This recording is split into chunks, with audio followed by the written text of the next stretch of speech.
speak moron as well as you, but let me try. What the hell is supposed to do, you moron? It's a moron. That's not against the law. Gun! You fucking moron! Stuff like Batman. Because he is Batman, you moron. What are you, a fucking moron? You moron. Drop dead. Moron. Whoa! Up here, you morons. Stepping morons like yourself. Me down, you moron! Hey, moron! Why does it always feel so rusty if we miss 1 week in recording? I forgot everything about how we do any of this. I know. I know, because I'm like, I really should have some stuff loaded up here to look at, and then I'm like, or do I trust that Hunter's actually looked up some trivia? I actually have for a change. Jesus Christ. We're getting better, guys. We're getting better. But welcome into another episode of Morons Reviewing Movies. This is season, what are we? I don't know, 3, 4, 5, 6? Whatever you say, nobody will know, so just go with a number. Let's call it season 2 of Seen and Unseen, where the Morons get to select their movies and we randomly assign the order it's coming in. This week is our first week of it, and we're going to be talking about the movie Airplane that was selected by... Me, Daniel. It was nice of you to point to yourself there for a podcast, Daniel. That was really, really helpful for everyone listening. You thought we were steaming again. It's funny because I was fully expecting him to say me, and then me have to explain who said me, but he just pointed. That was really, really helpful. I took it one step further in lack of helpfulness. Airplane, a movie that came out in 1980, back when Hunter was only 5. Yeah, I know. After the crew becomes sick with food poisoning and the neurotic ex-fighter pilot must land a commercial airplane full of passengers safely, which was a first-time watch for me, but of course a scene for Daniel. Was anyone else on the first-time watches for this movie? I was. I feel like I'd seen half of it anyway, just because it's been that used like out of context and GIFs and whatever else over the years. Fair play. And Burnsy, you'll be your first time watch as well. I was talking about Hunters. Like, I didn't realise that some of the gifts that you send are actually from this film, because obviously I was just clueless about it. I sweated one. Like, I had no idea until that scene happened. Sean. What? Have you seen this one before? Years and years ago. Sorry, I didn't even get to see my name because somebody was talking. Years ago. I must have been. I've got it on DVD in my mum and dad's house somewhere, because it was one that my dad always told me to watch. Well, my first impressions when I was 19, I thought it was shite. I was 33 now, so we'll see what happens. Well, we will come back to you in a little second, but for those that are listening, you will see little delays in people talking. That's because we're recording when the football is on, and just about all of us will be sitting here with some sort of screen up with the football on it. Not me. Yeah, recording as always for us. You'll get updates of the Brighton Man United game that you'll already know the result of before anything. But Daniel, you did pick it. What made you go for this movie? So it's been very close to being in this for a long time. It keeps getting to like semi-finals and finals back when we did the Instagram voting. And I just recently saw it popping up and I wanted to watch it myself. And I just thought there'd be a lot of interesting talking points about cancel culture and what's acceptable now and what was acceptable then. Is it still funny? Like, I don't know. There's a lot of things that we could delve into on it, I thought. So, plus, this is a first time viewing for folk. I was interested in that now in 2023, a kid could watch this and recognise loads of parts of it from meme culture and like GIFs and the internet. It's mad that a random comedy from 1980 still lives on in some sort of weird online way. And what did you think of it then, watching it again for this time round? I fucking love this film. Like, I think it's hilarious. Like Ella, my partner, she slags me off all the time for like dad jokes and like finding wee puns and like one-liners and stuff. There's so many in this. I had to. That's for the first time ever. I took some notes. Oh, serious stuff now. Only because this must be the most jokes per minute in any film. Every single scene is just a joke. It's barely a movie. It's just there's just jokes happening whilst the plane is sort of landing. That's like the jokes are just constant. Like with the three guys in the plane, like Kareem Abdul-Jabbar and the other two. One of them being called Dodger, one of them being called Captain Over. Like, what's my vector? Vector, like, what's my clearance? Like, over what? All that sort of stuff just fucking nails me. Like, with the wee boy. But so it's interesting seeing how many of these jokes you think you could still be in films and which ones couldn't. And like, is it clever enough that it's got away with all of them? Like when the wee boy takes the wee girl the coffee. Yeah, you can't get over that now.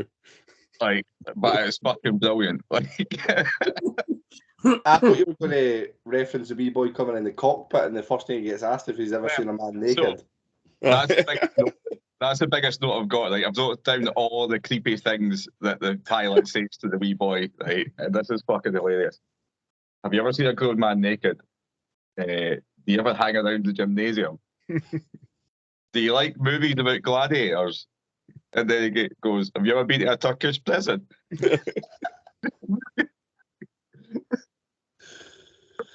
It's relentless. This movie is probably the best word I could think to describe it. It is relentless with the comedy, the jokes, the one-liners.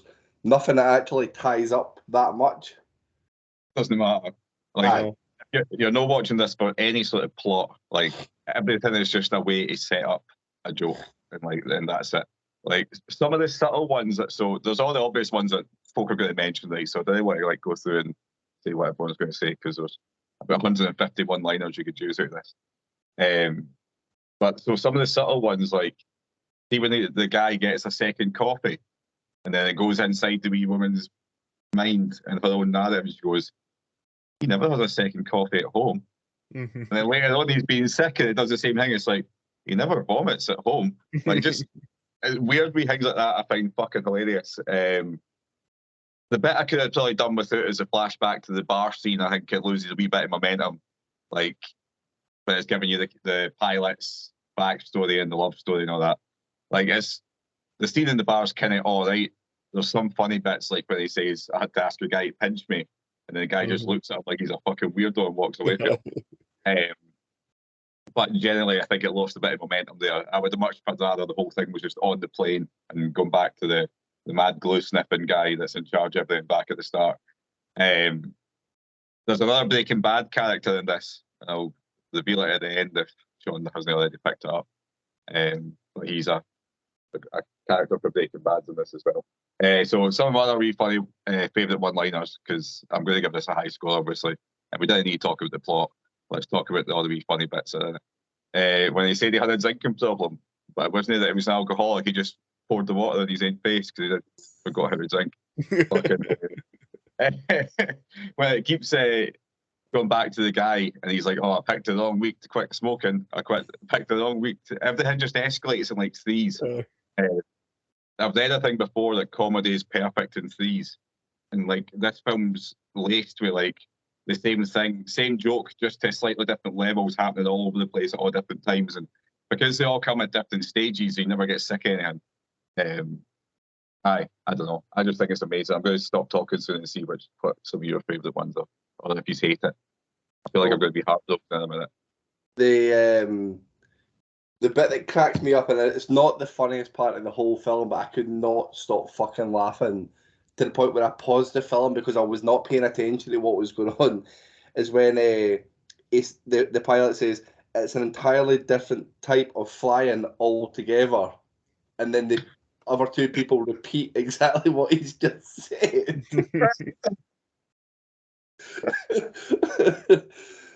And that falls right into my type of humour, because I've got a thing like, when people say the word how when they mean why, I'll tell them how to do what they've just said. And to me, I think it's fucking hilarious because it's so factual to what they've said, and that's the type of humour that I felt we were getting from this film the whole way through. But it starts off so well. It starts off with the announcements. Mm-hmm. And it's funny because I tried to watch it earlier on in the day when I was a bit tired, and I fell asleep about 15 minutes in. And then I went back and rewatched it, and then listening to the announcements coming at the airport, coming back in, it was even funnier the second time round because I knew what was coming on. Mm-hmm. There's loads of little bits that I found funny. The fact that guy sat in the back of that cab for the whole length of the movie, and he just stayed there. Oh man, there's so much. It's good. Like, see how you were saying about like the little sort of jokes, that the quick ones that are sort of your favourites. One of them that he said is, "We need to get her to hospital." And she goes, "What is it?" And he goes, "A big building with patients inside." Oh, so that honestly, that's right up my street. That because, especially in the house with the kids, is I'll say to them like, "Right, are we up to your bedroom?" And they'll be like, "How?" I'm like, "1 foot in front of the other until you get to your room." It's probably quite similar to what we're like with each other as well, like really sarcastic towards each other, which I think that's why it hits so well. Like if one else said something like you're saying the kid said to you, Kel, then we'd probably say the exact same back to each other. It's just stupid though, but that's why it's good. But you get that whereas in the chat, there's nothing gets missed. You can't make a single little mistake without it being jumped on. Oh, the vultures are always circling. There's loads of little bits. Obviously, with the basketball player, I can never pronounce his name, but Daniel mentioned him earlier. Saying he's like, no, I don't play basketball. I'm a pilot. My name's Roger. And then you see him getting dragged out of his seat, and he's got his basketball gear on. He's fully dressed for it after just sitting there for ages saying it's not him. Mm-hmm. But again, it's random. Why is he there? That doesn't make any sense. But no, there was loads of little bits that I found funny. But let's keep going round and see what people's favourite parts were. We'll come to Sean. So as I said, I first seen this when I was a teenager, and like I can remember just not liking it. I'll be honest, it's not really my kind of humour, like kind of one-liners and all that. Like I prefer like storytelling and things like that. But I did enjoy it, but probably not as much as certainly Daniel and Kyle, but obviously Burns and Hunter are sitting giggling away. So I've got a feeling that I probably enjoyed it the least, just because I'm not really a big kind of fan of one-liners, and there are a lot of dad jokes and all that. And I kind of felt like you need to be right in the mood to kind of laugh along with it. Or obviously there was kind of parts that I found funny. I'm not shitting on it or anything like that. Like the bit where they've got the what is it, the inflatable pilot? Was it the autopilot they were calling? Aye. And then he goes in the cabin, and she's trying to blow him up with the belt, and it just looks like that bit was really funny. But again, like I felt that was a kind of different. Even that in itself is different humour to what 99% of the film is. It's all just kind of one-liners and stuff like that. That was more a kind of visual thing. But I obviously watching it as a 19-year-old, I completely understand why I probably kind of turned it off halfway through and dismissed it. Because it's an older film and things like that, and I'm like, what am I watching this shite for? Blah blah blah, just the usual kind of stuff that you would say as a fucking teenager. Well, I would say as a teenager. But I don't think it's the funniest film I've ever seen. I'm probably not going to be a massive rush to watch it back or anything like that. It had its moments for me, but like I just got a feeling. I just got a feeling that I'm probably the one that likes this the least in here. Compared to how users kind of reacting to it, which kind of makes me feel a bit of what's the word? A dour face, but I did enjoy it. Was there any particular like jokes or comments or bit scenes that jumped out to you? Like, see the stuff like where he's like, "Don't call me Shirley." Obviously, you've seen that like a million times and all that, right? Yeah. This is one of these gifs. When the two black men were were talking at the start and they had the subtitles and all that.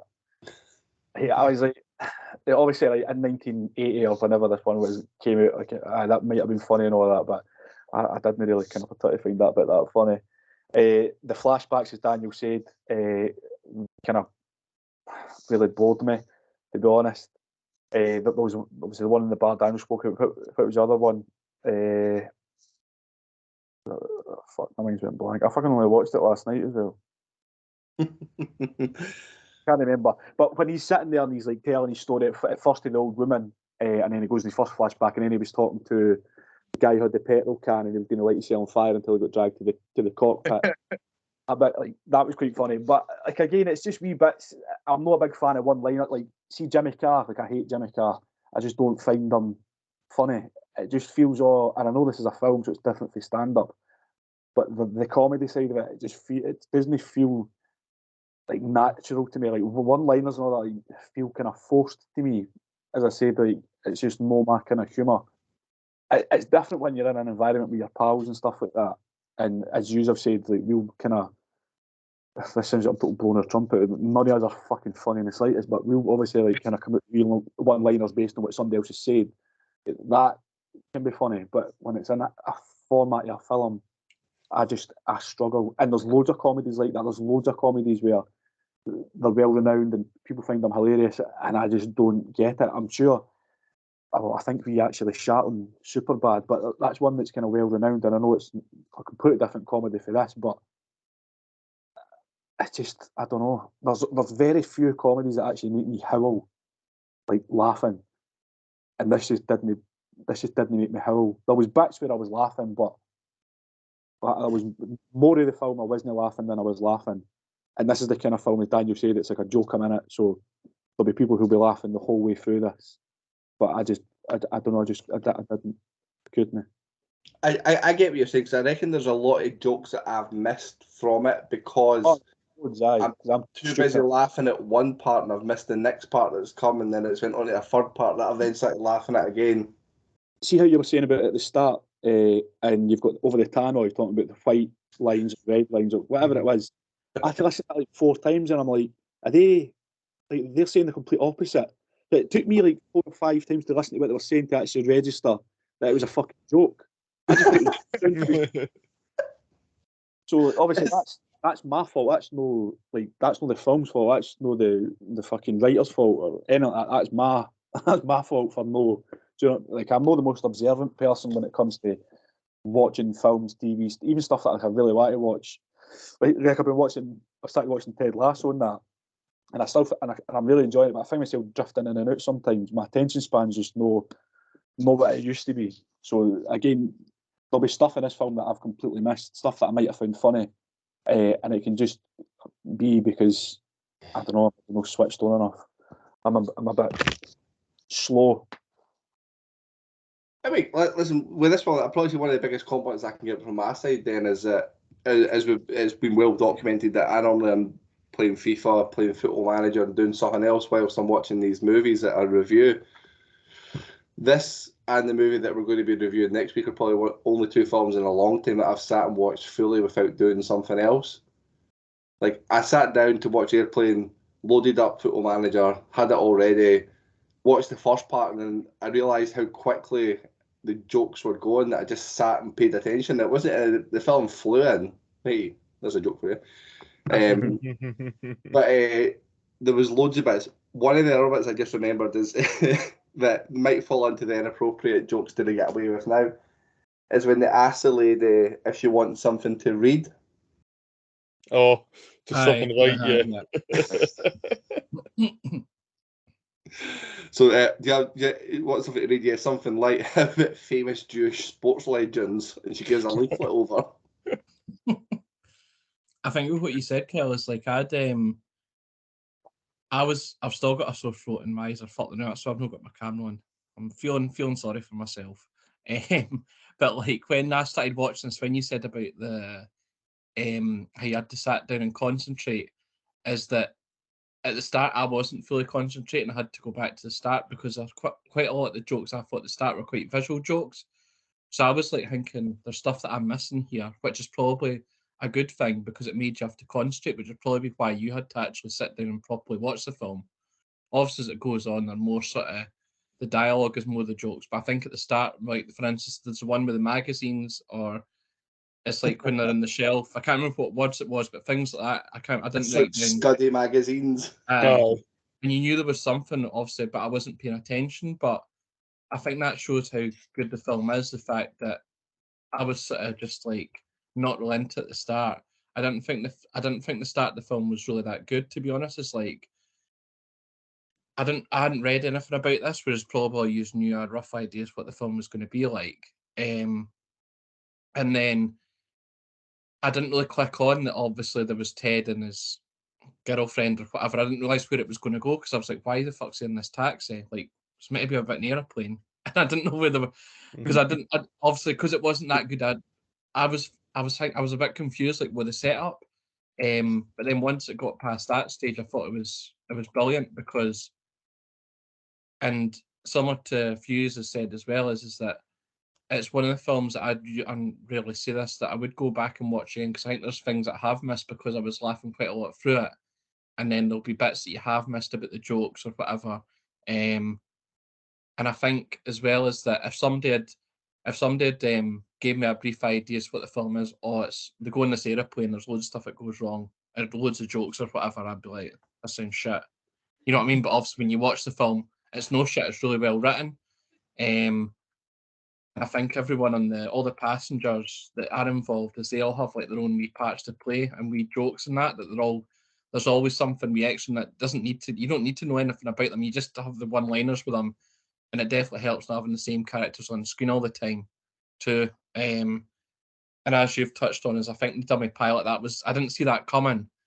Whereas you could sort of see the rest of you could see sort of some of the jokes with the other passengers, like you said about once you had the thing about the fish, then you knew there was certain things that was going to happen and the throwing up and all that kind of stuff and sickness. But obviously that just came out of nowhere. And I think like I can't really remember all of the jokes, but it was like I remember the one where it was like, oh, it's the wrong week to stop sniffing glue, and then like when there's like a horse in the wife's bed, like. Or it's the guy Johnny with they hand the weather report to the guy. Now, what can you make out of this? He's like, oh, a hat, a brooch, a pterodactyl. I think my favourite one was probably when they're talking about the plane going off course, and he's like, "Oh, that's impossible. They're on instruments." And you just see them all playing instruments when obviously the plane's going all over the shop. But no, I thought it was class, and I thought the ending was perfect as well with the dummy pilot part as well. Because like if they just had those two, I'd be like, oh, it's fucking. But that definitely added to it about the dummy pilot and then the dummy woman pilot just floating up as well. I think there was. I don't think there was any. Like I didn't spot if any of the. I think because it was all just jokes. I didn't spot really if any of the actors or actresses were very good, bad, or indifferent. But they didn't need to be because it was all about the script and all about the jokes. And I prefer ones like that are just once a film's that good that you don't have to really focus on the plot because obviously there's no really much of a plot. Like you could, but because it's that funny, then you just enjoy it. And I've said before that there's films that I've rated low that have been classics because I'm like, there was no plot, it was boring, or I didn't relax and enjoy the film. It was you're trying to have to concentrate. I want a film just to entertain me, not for something I have to really think about and all that kind of stuff. So now I think I really enjoyed it too. You're doing well here so far, Daniel. You're doing well. We're going to carry this on with Hunter. The Alliance is going to come in strong, I hope. Yes, I've very much enjoyed this film, as we can expect, just my giggling along at some of the recoils of the gags from this film. Again, as Paul was saying, my favourite bit also was the autopilot, but I think that full bit start to finish, like the smile on his face and then sitting there, both of them in the cockpit with the fags on them from that day. It's so much. Oh man. And again, it's like one of those. It's probably like the August. It's like as you were saying, and there was like 3 stages. Like you said, there was 3 stages of that, and everyone just elevated it. It's like you maybe didn't know it was coming, but it was just kind of let's raise it again, and just it was so well done. The next again, kind of touching what Bumsy said. He said it maybe doesn't need to be acted to an extent, but I think the delivery And also, there is still a level of acting, like when the guy is like totally stone-faced asking that wee boy if he's ever been a Turkish prisoner. He's not like, it's like a serious question. The character, sorry, but the character Johnny, the one that I was saying about the hat and the brooch, and then when he's in when they're in the tower and the lights are all put out and they put the lights on, he unplugs them and he's like, "Whoops, just kidding," and then puts them back in. He's obviously a bit of a controversial character because he's acting a certain way, but I thought he was funny as fuck. It was weird because the punchline was essentially him being camp. That was it. Like there wasn't really anything else to it. But obviously that must have been back in 1980, much more. But he just came in and said something quite flamboyant, and that was it. Every single time. And it was so out of touch from all the other serious jokes with no emotions and no animation to them. And he comes in, he's like you say, flamboyant, and the way that he's acting and the way that he's saying stuff, and he always had stuff that was totally nothing to do with what people were talking about, and it was funny.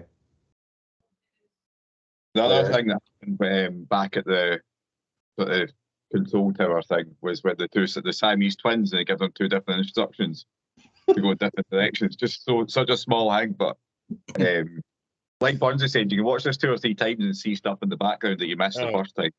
Mm-hmm. We discussed slightly before, Kyle, that you didn't like Leslie Nielsen. You associate him with like Scary Movie and all that. I associate him with this. Mm-hmm.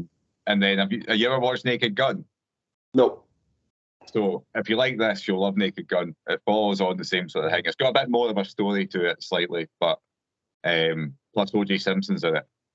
So I've obviously mentioned loads of times about my emotions when I'm watching a movie drastically change how I feel about it, and I think if I continued to watch this when I was tired and crabby earlier on the day before I had my nap, so I'm a fucking child, I don't think I would have enjoyed it as much, but I put it on quite late at night, sitting myself in a better frame of mind at that point to watch it, and I really enjoyed it. And I think I need to be careful how and when I watch these types of films, because I could easily sway the other way and say this is just not funny.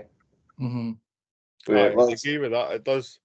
I mean, people obviously get triggered by whatever we post or score up or whatever, but as you're saying, that your mindset when you're watching something, you maybe don't appreciate something because you've got other stuff going on, whatever, but you say it can affect how you then rate and then score a movie off the back. And also, definitely. Like, it's being not, like Sean said earlier as well, but being distracted while I was watching it. Like, this film needed your attention to understand how funny it could be. So it'd be one of those ones where phone's turned on its side away that you can't see it, no laptop or PlayStation on, just actually paying attention to the full film.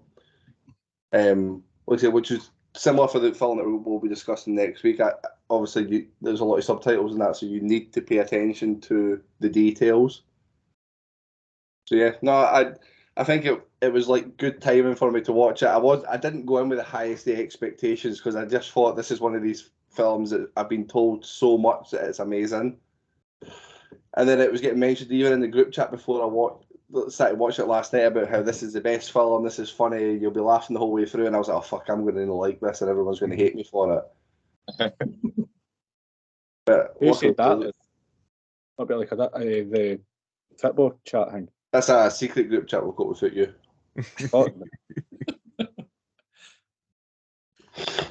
What was the thing that the doctor kept on coming through and said when they were trying to land the plane? I can't remember what it was. It was something like good, something about like good luck or something. We're all trust. We're all rooting for you or something like that. I was pushing myself that bit taken. It was like after they landed the plane and that. He's coming and saying, good luck, we're all rooting for you. That's comedy to me though. Like, you have to double down on these and keep going. Even when it's not funny anymore, you keep going with it. That's where it gets funnier for me as well. I think others are probably similar to that. Well, most of us are probably similar to that. Whereas other folk would be like, other folk might think it's like that's too much. Whereas I think, like you say, that just makes it even funnier. But it's like it's not actually needed, but you keep going and going. Like a good example of that is when the women's screaming that they're all just taking shots to slap her, and it's like, Yeah. then they've all got like weapons and that as it goes. Aye. Like it's just taking everything and escalating it to like the furthest end, and like Aye. Like the scene when the lassie's singing and the next to the wee lassie who's like, she needs to be kept in this steady state for this whole flight, and then the boss up got him hands and the guitar's like taking the pipes out of it, and she's like on the verge of death. Like, I forgot about the wee girl. That's like the crux of the story as well, eh? Like, keep this little girl alive and steady and all that, and then, yeah, I forgot about that part. none of it really matters, just a load of jokes that are playing. But it's funny because you would think that's the storyline. Do you know what I mean? Like, from the start of it, you'd think that the whole storyline is about this wee girl getting there safely and it's all going to go wrong. But actually makes fucking no use. And then you've got the most famous, for me, the most famous scene from all is when the ex-army pilot is flying it and he's sweating and he just gets more and more and more and more. That's when you always see it gets sent in group chats and WhatsApps and stuff. So it's after it. It's like, obviously he's sweating bucket loads. He gets off the plane, shirt's blown dry. It's absolutely sloped as if the shirt's going to be ruined. He gets off and kisses his girlfriend. It's like you wouldn't even know he had 1 inch of sweat on him. It's like I love the little bits like that make it funny. Did you notice that back in 1980, one of the folk the religious folk were stopping them in the airport, and one of them was Scientology way back in 1980. Aye, yeah. That shocked me. Aye, but how actual long that's been going, I mean, that's a different podcast altogether, going in a deep dive in Scientology. Morons reviewing religion. That'd be an interesting one. Amen. God. We'll just leave you and yourself to talk to yourself about that one, Daniel. Sean, did you notice which Breaking Bad character was in this? Mike Ehrmantraut. Yes. In the control centre. Yeah, spot on. A very young Mike Ehrmantraut as well. I know, man. I know. I was thought I might have got you in that one. I thought you might have missed him. That's one of the things I did notice. Is that like a couple of films that he's popped in that we've done recently? I was in one not so long ago, actually. I was actually watching. Laurie was watching Horrible Bosses, and he's in that as well. Great film. Listen to us being shocked at an elderly actor's been in multiple things. I know. We've just all typecast him as one character. That's what we've done. It was Breaking Bad. Must be shite. I went and watched Suits for the 12th time. Absolutely pointless. Oh, but I forget stuff. I forgot loads of things that I've rewatched. Let's not go down Kyle's fucking memory problems. This one, let's have a night off. I've remembered we've already spoke about it. That's progression for me. We could talk about Capone. We've not spoken about that in a while. Oh, God. No, that's if there's anything you want to. In fact, why have you not forgotten that? Well, let's get some trivia going, Hunter, and get us back on track. All right. So, for number one, for the argument between the announcers concerning the white and red zones at the airport, the producers actually hired the same voice artists who had made the real-world announcements at the Los Angeles International Airport. At the real airport, it goes into which one's which, but actually then goes on to say that they are also married to each other in real life. So, 3 people considered for the role of Ted Stryker were Chevy Chase, Barry Manilow, and Bill Murray. Barry Manilow? Yep. Whereas one person who auditioned for it was Caitlyn Jenner. Oh.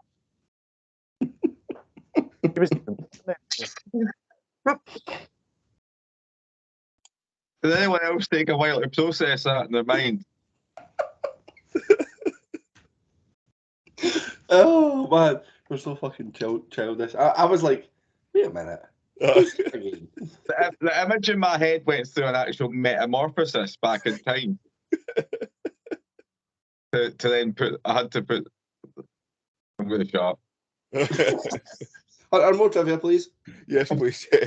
Moving on swiftly. Produced for $3.5 million and took 34 days to complete. It was the fourth highest grossing movie for 1980 and had earned, as of 2002, $171 million. However, it was also that successful that the movie had made back that initial $3.5 million within 2 days of release. It's done well. Sadly, RIP to Otto. He sadly disintegrated in Jerry Zucker's garage after a few years.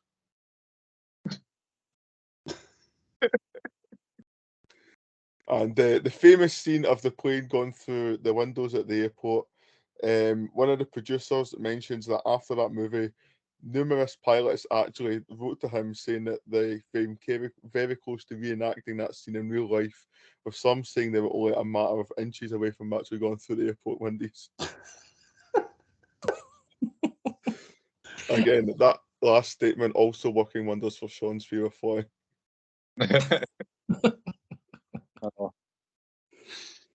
My first flight in September and fuck knows how long. I know it's a comedy and it's so stupid, but I just couldn't stop thinking about like pilot issues on a flight, and even when it was like showing you like the plane for the outside it, and it was just like I know it's like a model, it's not a real fucking plane, but it was just moving about and all that. I was just thinking to myself about plane crashes and all that.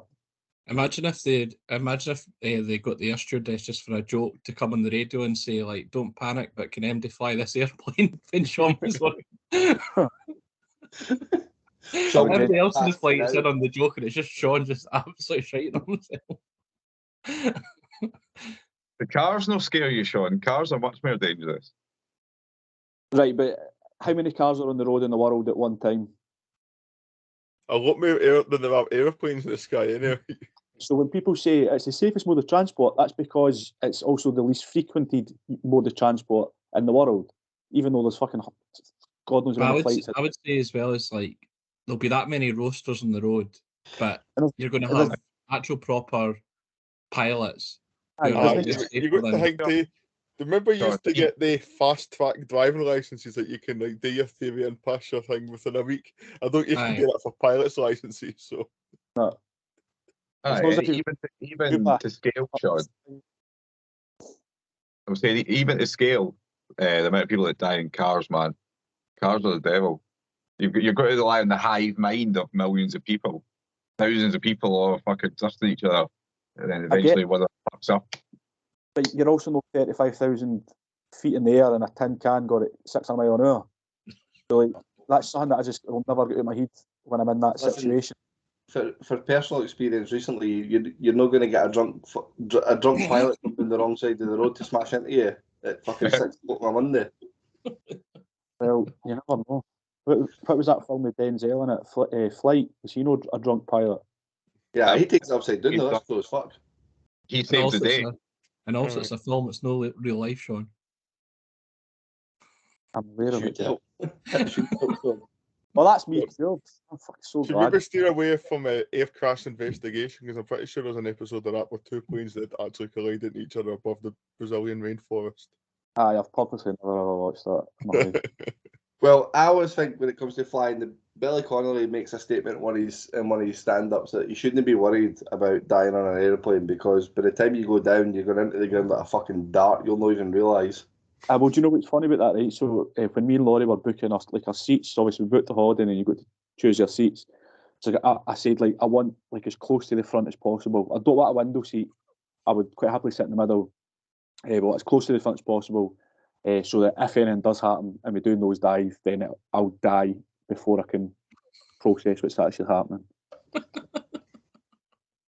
You're such a happy man. I bet she's really excited for the holiday now. We both are to get there, but also he's made Laurie sit at the back of the plane too. She's not even sitting with him. Wait.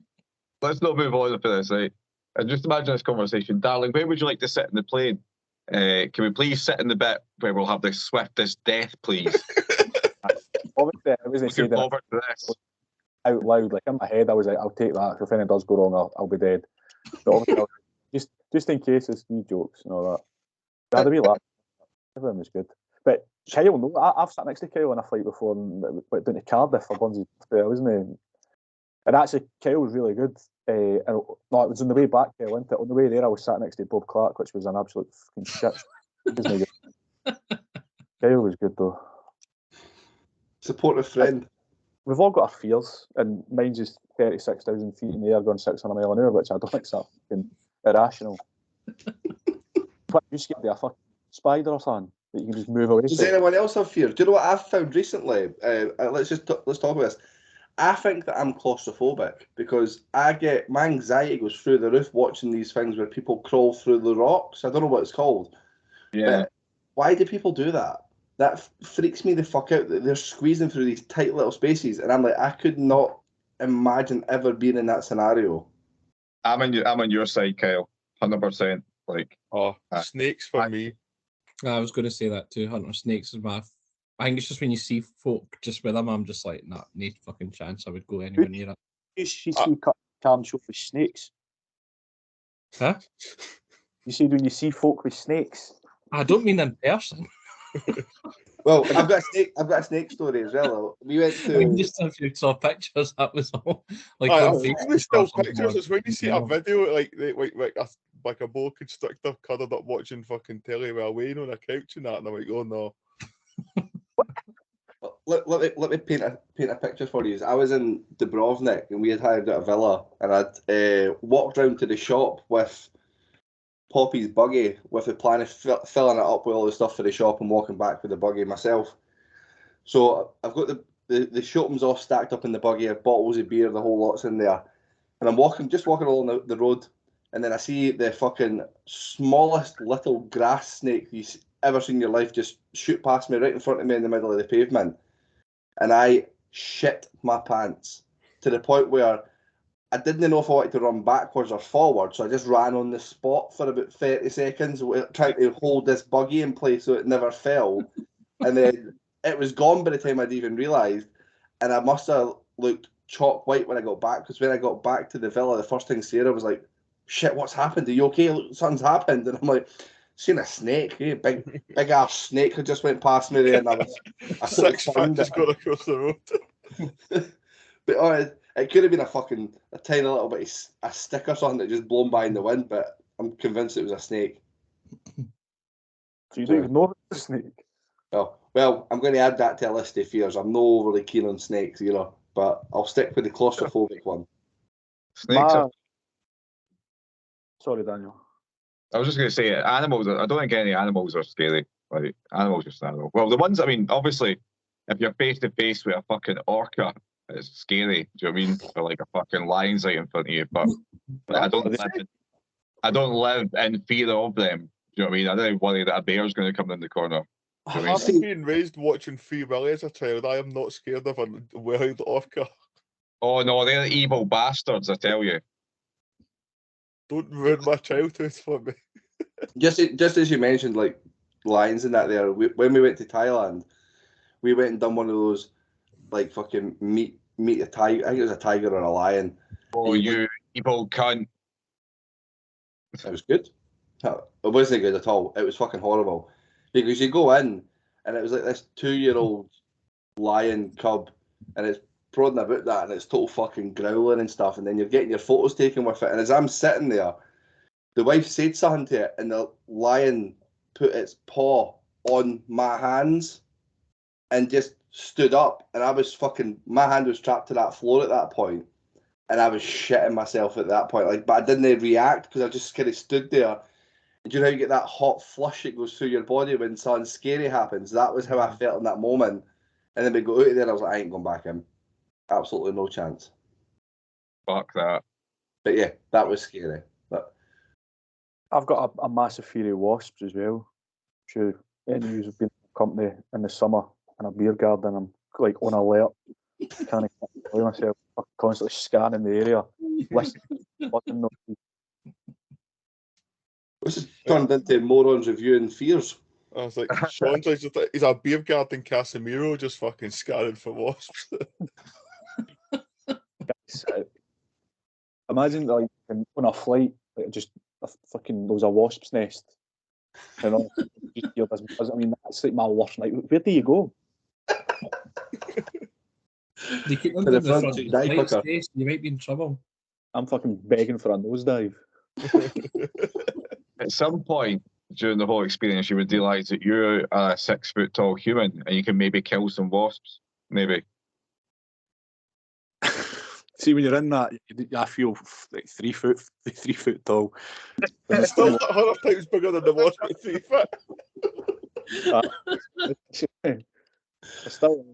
Still though, like if you've got a theory, son, you're not thinking rationally at that point. Like you're thinking like, how can I get out of this situation? Like if I'm walking down the street and there's a wasp, even bees, just that buzzing noise comes near me, like I just start flapping about the place. I need to see this. Embarrassing. You most definitely would have seen it 100%. But I feel like I need to. Oh. Well, guys, before we wrap up, I don't know if anyone's got any more fears that they want to go through, or if Hunter's got any more trivia that he's got hidden away there. I'm all out of trivia.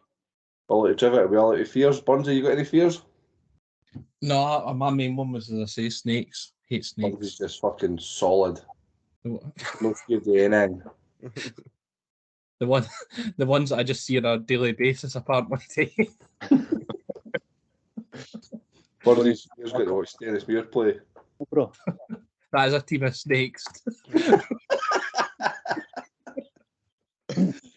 Bungie's fears when a cross comes in towards the Stenny goalie.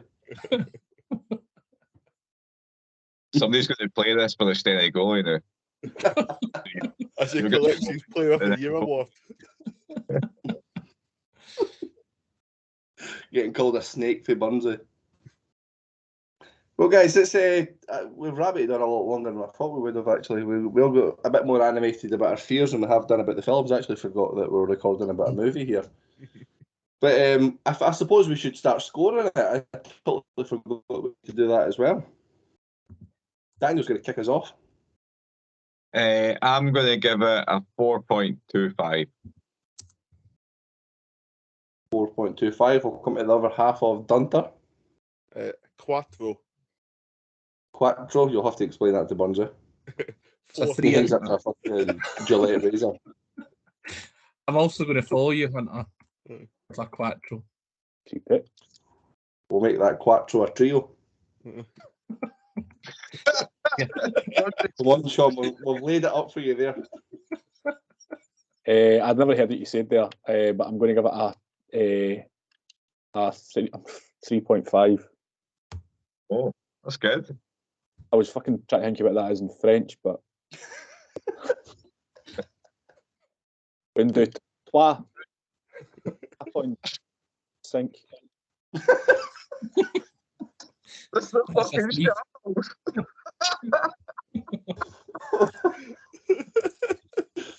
If you are following along, we've actually just said, listen, guys, well done to you, because I've no fucking idea what's just happened.